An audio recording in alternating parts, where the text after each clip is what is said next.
Alyssa, I want to start with you. Mhm. Ellen's role wasn't imagined this far in the original, and we get to explore some things with her from a side that probably wasn't considered what happens after with infidelity, Mm. divorce, jail time, all of these different things. What was it like for you taking on that role and exploring the character? It was an amazing journey. It was really, uh, yeah, it was hard. I think she's an intense role.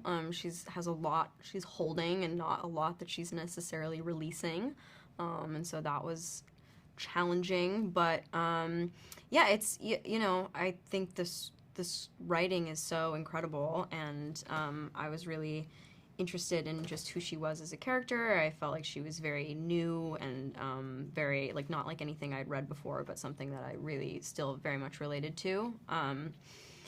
And yeah, I think there's a lot there and a lot of layers, and I felt like I was sort of exploring and finding new things every time, and that's what you want, I think, as an actor. Yeah. Amanda, for you, obviously, this is based on a blockbuster film in 1987. Did you see it originally, and did you later come back and view it when you knew that you were going to be involved in this series? And has your thoughts or anything around it changed from your initial viewing, and maybe if you caught up with it again now?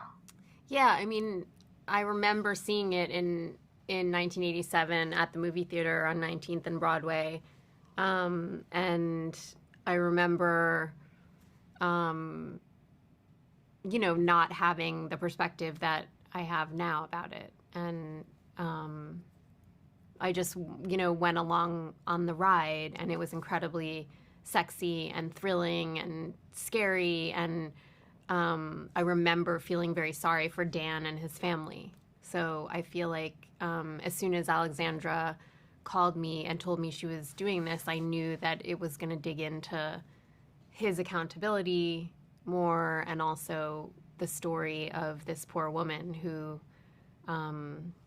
was probably mentally ill or is mentally ill, and or has mental health issues, and she was going to dig into all of that.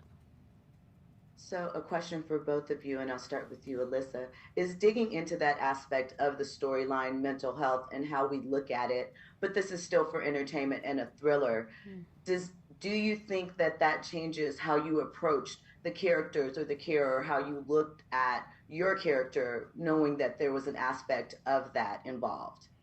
Does the fact that it's a thriller change how we look at that? Well, I'm sorry, does the fact that it's a thriller, but we know that this woman has mental health issues, and so it's a little deeper than just, oh, she went crazy and Oh, yeah.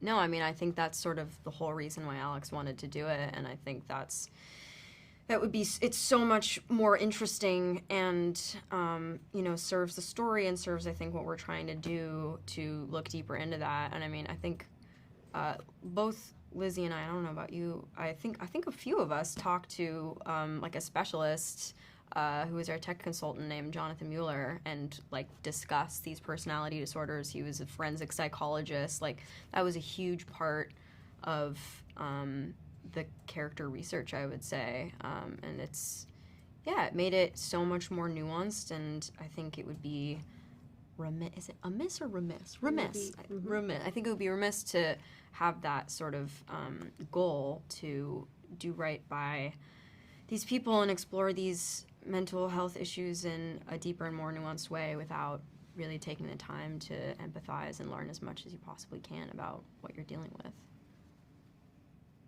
So, in wrapping up, Amanda, for you, there's a lot of questions of trust that we explore through this series. So, how does Beth learn to trust? Wow. Um, Hey. that's an interesting question. I don't know that she fully does. Like, I think there's still ambivalence, um, even after Dan is out of jail. I still think she has a lot of ambivalence about him, and yeah, I don't know how much I can say, but um, she has some issues in that area.